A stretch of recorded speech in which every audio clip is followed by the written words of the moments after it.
Video ನೋಡೋಕ್ಕೆ ಬಂದಿರತಕ್ಕಂಥ ಪ್ರತಿಯೊಬ್ಬರು ಕೂಡ ಸ್ವಾಗತ ಸುಸ್ವಾಗತ. ನೀವೇನಾದರೂ ಒಬ್ಬ ಬಡ ಮನೆತನದ ಹುಡುಗ ಆಗಿದ್ದು ನಿಮಗೆ ಒಳ್ಳೆಯ ಮನೆತನದ ಹುಡುಗಿ ಬೇಕಾಗಿದ್ದಾರೆ, ಇವರೇ ನೀವು ಇಷ್ಟ ಆಗ್ಬೋದು.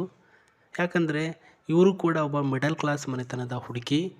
ಇವರ ಹೆಸರು ಆಶಾ ಮುಧೋಳ್. ವಯಸ್ಸು 29 ವರ್ಷ. ಶಿಕ್ಷಣದಲ್ಲಿ BEd ಟೀಚರ್, ಸರ್ಕಾರಿ ಹೈಸ್ಕೂಲ್ನಲ್ಲಿ ಶಿಕ್ಷಕಿ. ಮುಧೋಳ್ ಬಾಗಲಕೋಟೆ ಜಿಲ್ಲೆಯಲ್ಲಂತೆ. ಇವರ ಹವ್ಯಾಸ ಬಂದ್ಬಿಟ್ಟು ಕಾದಂಬರಿ ಓದುವುದು ಮತ್ತು ಹೂಗಾರಿಕೆ ಕಟ್ಟುವುದು, ಅಂದರೆ ಪಂಚಪ್ರಾಣ ಇವರಿಗೆ. ತಂದೆಯವರು ಒಬ್ಬರು ರೈತರು, ತಾಯಿಯವರು ಗೃಹಿಣಿ. ಸಹೋದರ ಒಬ್ಬ ಇದ್ದಾನೆ, ಅವನು ಕೂಡ ಉದ್ಯೋಗದಲ್ಲಿದ್ದಾನೆ. ನೋಡೋದಕ್ಕೆ ವೈಟ್ ಆಗಿದ್ದಾರೆ. ದಪ್ಪ ಬಂದ್ಬಿಟ್ಟು 78 kg. ವಯಸ್ಸೇ ಸ್ವಲ್ಪ ಜಾಸ್ತಿ ಆಗಿದೆ, ಬಟ್ ಲಕ್ಷಣವಾಗಿದ್ದಾರೆ ಸ್ನೇಹಿತರೆ. ತುಂಡಾಗಿರ್ತಕ್ಕಂಥ ಮೈಕಟ್ಟು, ಲಕ್ಷಣವಾಗಿರ್ತಕ್ಕಂಥ ಶರೀರ, ಬಿಳಿಯ ಚರ್ಮದ ಆಶೆ ಅವರು ನಿಮಗೆ ಇಷ್ಟ ಆಗಿದ್ದರೆ ನೀವು ಇವರನ್ನು ಮದುವೆ ಆಗ್ಬೋದು. ಬಟ್ ಸ್ವಲ್ಪ ಕಂಡೀಷನ್ ಇದೆ. ಕಂಡೀಷನ್ಗಳನ್ನು ನೋಡ್ತಾ ಹೋಗೋಣ. ಅದರಲ್ಲಿ ಮೊದಲನೇ ಕಂಡೀಷನ್ ಬಂದ್ಬಿಟ್ಟು, ಪ್ರಸ್ತುತ ಇವ್ರನ್ನ ಮದುವೆ ಆಗಬೇಕಾಗಿರ್ತಕ್ಕಂಥ ಹುಡುಗ ಬಂದ್ಬಿಟ್ಟು ಕನ್ನಡದವನಾಗಿರಬೇಕು. ಎರಡನೇದು ಮಹಾರಾಷ್ಟ್ರದವನಾಗಿರಬಾರ್ದು ಅಂತ ಹೇಳಿದ್ದಾರೆ. ಸೊ ಇನ್ನಷ್ಟು ಏನೆಲ್ಲ ಹೇಳಿದ್ದಾರೆ ಅಂತ ತೋರಿಸ್ತೀನಿ. ಡೀಟೇಲ್ಸ್ನ ಓದ್ಕೊಂಡ್ರೆ ಬನ್ನಿ. ಸೊ ಅದರಲ್ಲಿ ಮೊದಲನೇದು ಇವ್ರು ಹೇಳಿರೋದು, ಶಾಂತ ಸ್ವಭಾವದ, ಹಾಸ್ಯಪ್ರಿಯ, ಪಾಸಿಟಿವ್ ಮೈಂಡೆಡ್ ಇರ್ತಕ್ಕಂಥ ಹುಡುಗ. ಪಾಸಿಟಿವ್ ಮೈಂಡೆಡ್ ಅಂದರೆ ಇವತ್ತು ರಾತ್ರಿ ನನಗೆ ದೆವ್ವಿಂದ ಕನಸು ಬಿತ್ತು, ನಾಳೆ ಏನಾಗುತ್ತೋ ಏನೋ ಗೊತ್ತಿಲ್ಲ ಅಂದಾಗ ಸ್ಟೇ ಪಾಸಿಟಿವ್. ಯಾವ ರೀತಿಯಲ್ಲಿ ಥಿಂಕ್ ಮಾಡ್ತೀಯಾ, ಇದು ಯಾವ ರೀತಿಯ ಜನ್ರೇಷನಲ್ಲಿದೆ, ಈ ರೀತಿ ಮೈಂಡ್ ಸೆಟ್ ಇರ್ತಕ್ಕಂಥ ಹುಡುಗ ಬೇಕಾಗಿದ್ದಾರೆ. ಅರ್ಥ ಆಯ್ತಾ ಸ್ನೇಹಿತರೆ?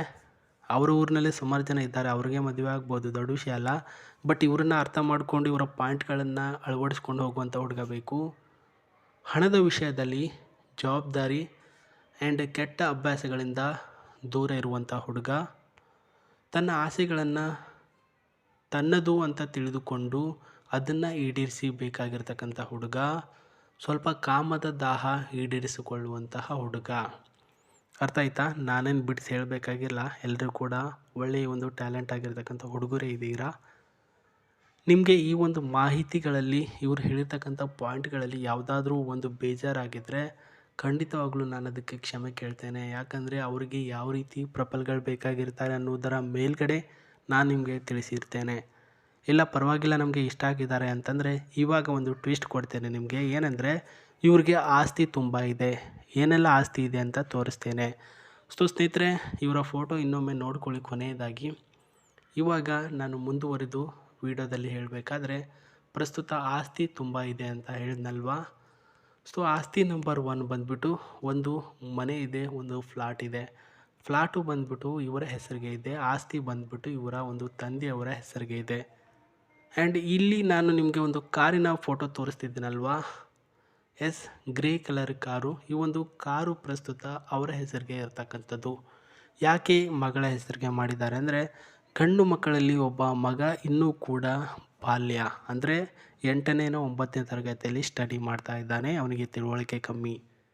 ಇವಾಗ ಪ್ರಸ್ತುತ ಅದು ಮಗಳ ಹೆಸರಿಗೆ ಮಾಡಬೇಕು. ತಂದೆಯವ್ರಿಗೆ ವಯಸ್ಸಾಯ್ತಲ್ವ, ಹಾಗಾಗಿ ಇವರ ಒಂದು ಆಸ್ತಿಯೆಲ್ಲ ಮಗಳ ಹೆಸರಿಗೆ ಮಾಡಿಟ್ಟಿದ್ದಾರೆ. ಅದು ಒಂದು ಬೆನಿಫಿಟ್ ನಿಮಗೆ ಇವರನ್ನು ಮದುವೆ ಆದರೆ. ಕಾರಿನ ಡೀಟೇಲ್ಸ್ ಸ್ವಲ್ಪ ನೋಡೋಣ. 2.4 ಲೀಟರ್ ಡೀಸೆಲ್ ವೇರಿಯಂಟ್. ಮೈಲೇಜಿಗೆ ಬಂದ್ಬಿಟ್ಟು 12 ಕಿಲೋಮೀಟ್ರಿಂದ 15. ಟಾಪ್ ಸ್ಪೀಡ್ ಬಂದ್ಬಿಟ್ಟು 170 top speed. Top model car. And ಇದು ಒಂದು ಮ್ಯಾನ್ಯುವಲಿ ಆಟೋಮೆಟಿಕ್ ಆಗಿರ್ತಕ್ಕಂತಹ ಕಾರು. ಒಳಗಡೆ ಸೀಟ್ ಯಾವ ರೀತಿ ಇದೆ ಅಂತ ಆಮೇಲೆ ತೋರಿಸ್ತೀನಿ. 7 ಸೀಟ್ಸ್ ಬರುತ್ತೆ ಒಳಗಡೆ. ಆ್ಯಂಡ್ ಕಲರಿಂಗಲ್ಲೂ ಕಾರ್ ಬಿಲ್ಡಿಂಗಲ್ಲೂ ಎಲ್ಲನೂ ಕೂಡ ತುಂಬ ಚೆನ್ನಾಗಿ ಮಾಡಿದ್ದಾರೆ. ಕ್ವಾಲಿಟಿ ವೈಸ್ ನೋಡೋದಾದರೆ ತುಂಬ ಚೆನ್ನಾಗಿದೆ. ಬಟ್ ನಾನೇನು ಕಾರು ತಗೊಳ್ಳಿ ಅಂತ ಹೇಳ್ತಾ ಇಲ್ಲ, ಅವ್ರ ಹತ್ರ ಇರೋದನ್ನು ಹೇಳ್ತಾ ಇದ್ದೀನಿ. ಯಾಕಂದರೆ ಅವ್ರೇನು ಹೇಳಿ ಅಂತ ಹೇಳಿರ್ತಾರೆ ಅದನ್ನು ನಾನು ಹೇಳಬೇಕಾಗಿರುತ್ತೆ. ಇಲ್ಲಿ ಏನು ನೋಡ್ತೀರಾ, ಇದು ಕಾರಿನ ಒಳಗಡೆ ಇರ್ತಕ್ಕಂತಹ ಸೀಟ್ಸು. ನಾನು ಆವಾಗಲೇ ತೋರಿಸ್ನಲ್ವಾ, 7 ಸೀಟಿನ ಒಂದು ಕಾರ್ ಇವರ ಒಳಗಡೆ ಇರೋದು. ಇಲ್ಲಿ ಡ್ರೈವರ್ ಸೀಟು. ನಿಮಗೆ ಕಾರು ಬರ್ತಿದೆ ಅಂದರೆ ಲಾಂಗ್ ಡ್ರೈವ್ ಅವ್ರನ್ನ ಕರ್ಕೊಂಡು ಹೋಗಿ. ಸೊ ಬರಲ್ಲ ಅಂದರೆ ಪಕ್ಕದಲ್ಲಿ ಕುಳಿತುಕೊಂಡು ರೊಮ್ಯಾನ್ಸ್ ಮಾಡಿಕೊಂಡು ಅವರನ್ನು ಕರ್ಕೊಂಡು ಹೋಗಿ. ಒಟ್ಟಿನಲ್ಲಿ ಚೆನ್ನಾಗಿ ನೋಡ್ಕೊಂಡು ಹೋಗಿರುವಂತಹ ಹುಡುಗ ಬೇಕಾಗಿದ್ದಾರೆ, ಅಷ್ಟೇ ಸಾಕು. ಸೊ ನೋಡ್ತಿದ್ದೀರಲ್ಲ, comfortable seat, AC, air bag with song ಎಲ್ಲನೂ ಕೂಡ ಚೆನ್ನಾಗಿದೆ. ಇವ್ರ ಜೊತೆ ಲಾಂಗ್ ಡ್ರೈವ್ ಹೋಗಿ ಬಯಸುವವರು ಪ್ರಸ್ತುತ ನಿಮ್ಮ ಮಾಹಿತಿಗಳನ್ನು ನಾನು ಡಿಸ್ಕ್ರಿಪ್ಷನಲ್ಲಿ ಒಂದು ಜಿಮೇಲ್ ಐ ಡಿ ಕೊಟ್ಟಿದ್ದೇನೆ, sri9591@gmail.com. ಅಲ್ಲಿಗೆ ಮೇಲ್ ಮಾಡಿ ನಿಮ್ಮ ಮಾಹಿತಿಗಳನ್ನು ನಾವು ಚೆಕ್ ಮಾಡಿಬಿಟ್ಟು ಅವ್ರಿಗೆ ಕಳಿಸ್ತೀವಿ. ಖಂಡಿತವಾಗ್ಲೂ ಅವ್ರಿಗೆ ರಿಪ್ಲೈ ಬಂದಿಲ್ಲ ಅಂದರೆ ನೀವು ಇಷ್ಟ ಆಗಿಲ್ಲ ಅಂತ ಅರ್ಥ. ಬೈ ಚಾನ್ಸ್ ಬಂದಿದೆ ಅಂದರೆ ಪ್ರಸ್ತುತ ಅವ್ರಿಗೆ ನೀವು ಇಷ್ಟ ಆಗಿಲ್ಲ ಅಂತ ಅರ್ಥ.